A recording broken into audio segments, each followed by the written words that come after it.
बिस्मिल्लाहिर्रहमानिर्रहीम। अस्सलाम वालेकुम जी। आज हम डिस्कस करेंगे features of database management system.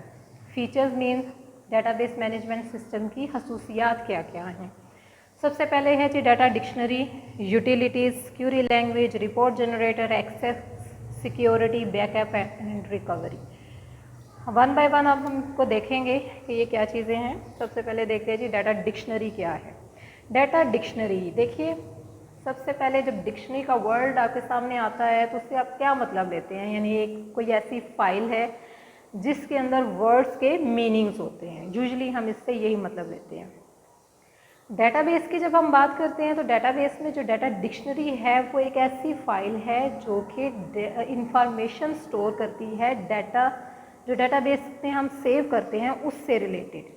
यानी कि इसमें जो डेटाबेस में डाटा सेव किया जाता है उसी की डेफिनेशन, उसकी डिस्क्रिप्शन या उससे रिलेटेड कोई भी इंफॉर्मेशन जो है वो डाटा डिक्शनरी में सेव होती है, जो कि डेटाबेस मैनेजमेंट सिस्टम को अपने लिए चाहिए होती हैं, यानी कि डाटाबेस को प्रोसेस करने के लिए।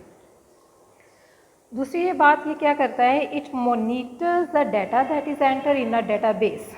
यानी जो डाटा आप डेटाबेस में एंटर करते हैं उसको भी मॉनिटर करता है। मॉनिटर करने से क्या मुराद है कि अक्सर हम ऐसा होता है कि डेटाबेस में रॉन्ग एंट्री हो जाती है, कुछ रूल्स ऐसे लगाए जाते हैं जिसकी वजह से डेटाबेस में रॉन्ग डाटा एंट्री नहीं हो सकती। उसके लिए क्या है, कुछ रूल्स होते हैं। Data is according to the definition rules, यानी जो रूल्स उसमें बताए गए हैं डाटा उसके मुताबिक ही एंटर होगा। अब किस तरह के रूल्स हो सकते हैं, अब मैं इसको ज़्यादा कॉम्प्लिकेटेड नहीं करूँगी। अब रूल्स में देखिए, जैसे फील्ड नेम, डाटा टाइप और फील्ड साइज़ आ जाते हैं। जैसे आप टेबल बनाते हैं, टेबल में रोल नंबर की फील्ड है, नेम की फील्ड है और डिफरेंट जो है स्टूडेंट नेम आ गया, फादर नेम आ गया। जब डेटाबेस का स्ट्रक्चर आप बनाते हैं तो उसमें आप बताते हैं कि नंबर ऑफ फील्ड्स कितनी होंगी, या एक फील्ड है जैसे रोल नंबर की फील्ड है तो उसमें जो डाटा एंटर किया जाएगा वो किस टाइप का डाटा होगा, और हर एक फील्ड में जो डाटा एंटर होगा उसका साइज़ क्या होगा। इस तरह की चीज़ें यानी जो स्ट्रक्चर से, टेबल के स्ट्रक्चर से रिलेटेड होती हैं, उसकी इंफॉर्मेशन जो है वो डाटा डिक्शनरी में सेव होती है। It also control the access authorization to the user, यानी कि यहाँ पर अब ये भी इसका कंट्रोल पूरा आता है कि जो ऑथराइज्ड यूज़र हैं, यानी ऑथराइजेशन से मुराद है जिनको आप इजाज़त देते हैं, ऐसे यूज़र जिनको आप इजाज़त देते हैं कि वो डाटाबेस को एक्सेस कर सके, तो इस चीज़ को भी वो कंट्रोल करता है। Data dictionary is also called repository, इसको रिपोजिटरी भी कहा जाता है। रिपोजिटरी का मतलब है यानी किसी चीज़ का ज़हीरा। इसमें क्या होता है कि आपका जो डाटा होता है डाटा से ही रिलेटेड, यानी जो डाटाबेस के अंदर जो आप डाटा एंटर करते हैं उसी से रिलेटेड डाटा एक सेंट्रल प्लेस पे जमा किया जाता है, इस वजह से इसको रिपोजिटरी का नाम दिया जाता है। नेक्स्ट एक और डेफिनेशन इसकी देखिएगा डाटा डिक्शनरी की, it is data about data, यानी डाटा के बारे में डाटा जो है वो सेव किया जाता है, और इस टर्म को मेटा डाटा भी कहते हैं।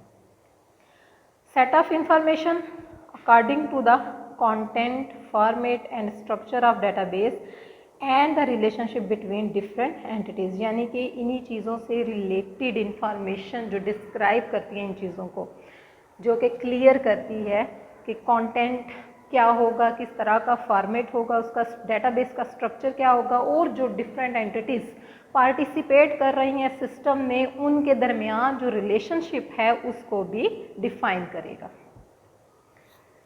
नेक्स्ट जो है फीचर वो है यूटिलिटीज़ का। यूटिलिटीज़ क्या होते हैं, यूटिलिटीज़ होते हैं शॉर्ट प्रोग्राम्स होते हैं जो कि असिस्ट करते हैं डेटाबेस मैनेजमेंट सिस्टम को। डेटाबेस मैनेजमेंट सिस्टम में एक्चुअली ये वर्ड जो है डेटाबेस मैनेजमेंट सॉफ्टवेयर का है, यानी इसमें डिफरेंट सॉफ्टवेयर होते हैं। तो ये यूटिलिटीज़ भी वही सॉफ्टवेयर हैं जो कि डेटाबेस मैनेजमेंट सिस्टम को असिस्ट करेंगे डेटाबेस को मेंटेन करने के लिए, डाटा रिकॉर्ड और फाइल्स वगैरह को प्रोसेस करने के लिए।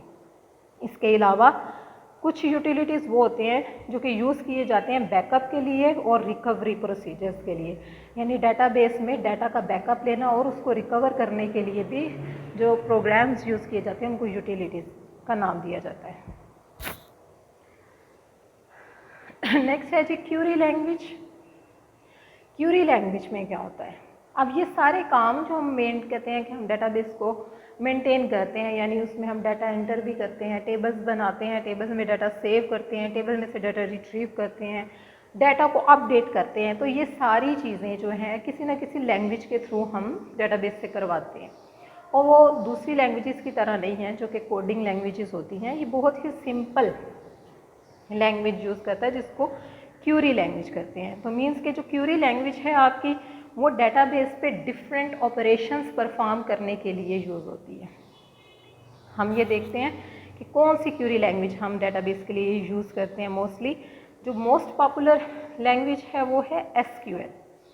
एसक्यूएल जो है वो स्ट्रक्चर्ड क्यूरी लैंग्वेज है, ये स्टेटमेंट की फॉर्म में होती है, यानी कि स्टेटमेंट्स लिखी जाती हैं जो कि इंग्लिश लाइक सेंटेंस की सूरत में होती हैं, और यही स्टेटमेंट्स जो हैं वो आपकी कमांड्स होती हैं, यानी जो आप ऑपरेशन आपने डेटाबेस से परफॉर्म करवाना है वो एक्चुअली क्या होती है, वो कमांड होती है जो आप उसको देते हैं। फॉर एग्जांपल नीचे देखेंगे जो डिफरेंट कमांड दी गई हैं।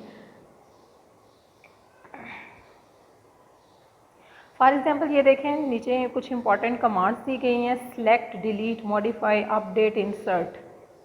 ये सारी कमांड्स हैं जो आप डेटाबेस पे ऑपरेशंस परफॉर्म करने के लिए उसको देते हैं, और ये इंग्लिश लाइक सेंटेंस में ही लिखी जाती हैं।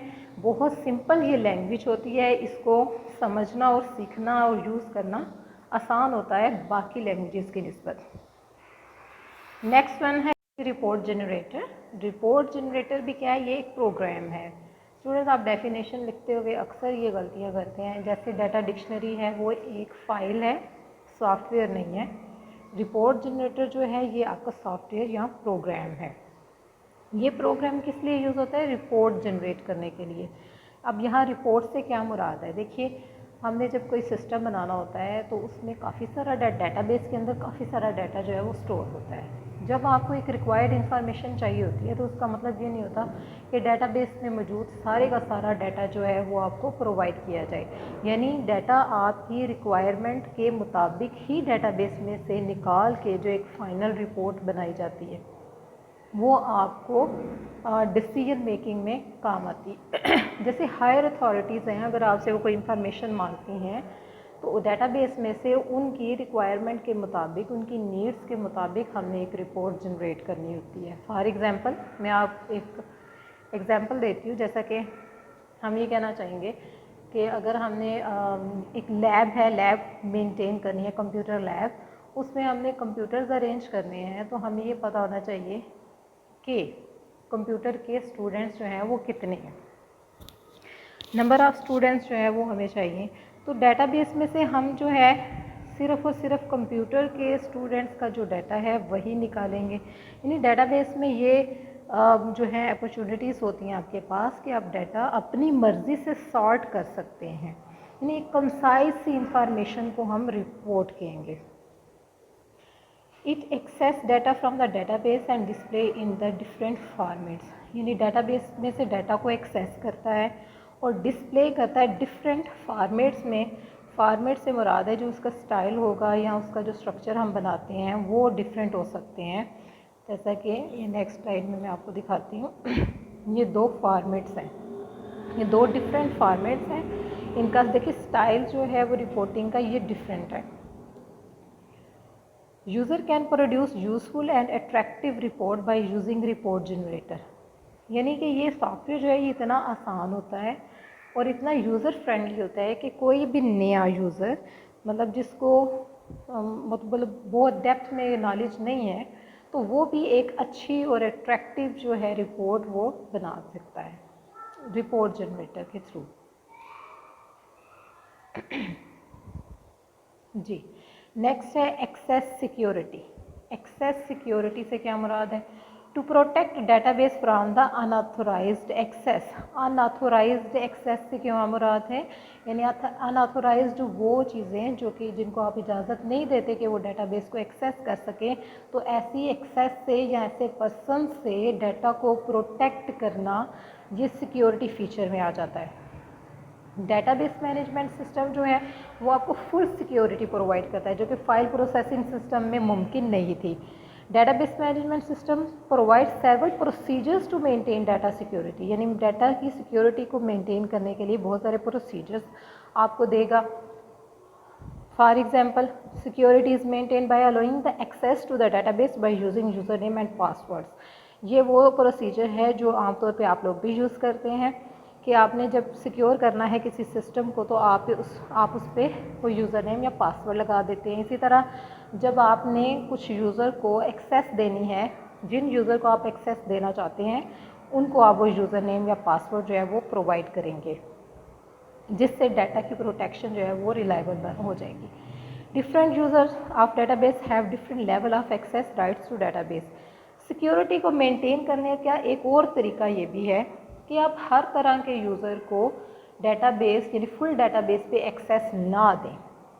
फॉर एग्जांपल, अगर एक डाटा एंट्री ऑपरेटर है तो उसका काम सिर्फ और सिर्फ डाटा एंटर करना होना चाहिए, वो डाटा को डिलीट या अपडेट इस तरह के प्रोसीजर्स जो हैं वो उस पर परफॉर्म ना कर सके, तो इस तरह से भी आप डाटा को सिक्योर कर सकते हैं। बैकअप एंड रिकवरी, अभी जो हमने सिक्योरिटी का देखा है उसमें ये है कि आप अनऑथोराइज्ड यूज़र से डाटा को प्रोटेक्ट करते हैं। उसके अलावा भी कुछ ऐसी चीज़ें हैं जिसकी वजह से डाटा जो है वो लॉस हो सकता है, डाटा को कोई नुकसान पहुंच सकता है, डाटा को प्रोटेक्ट करना पड़ता है। फॉर एग्जांपल, आप एक्सीडेंटली डाटा को डिलीट कर देते हैं, किसी की गलती की वजह से डाटा डिलीट हो जाता है, या सिस्टम की वजह से, पावर फ्लैक्चुएशन की वजह से, हार्डवेयर फेलियर की वजह से अगर आपका डाटा लॉस या डैमेज हो जाता है, तो इन वजूहात की वजह से भी जो डाटा लॉस होता है उसको भी हमें प्रोटेक्ट करना होता है। उसके लिए हम बैकअप और रिकवरी का जो प्रोसीजर है वो यूज़ करते हैं। बैकअप एक्चुअली क्या होता है? Backup is use to store additional copy of data, यानी डाटा की एक और कॉपी बना के सेव कर ली जाती है, और जब कभी ऐसा हो कि डाटा आपका डैमेज या लॉस हो जाए तो वो जो बैकअप आपने लिया हुआ है उससे डाटा को रिकवर किया जा सकता है। जैसा कि आपने यूटिलिटी में पढ़ा कि ये चीज़ें जो हैं उसके थ्रू होती हैं, बैकअप और रिकवरी।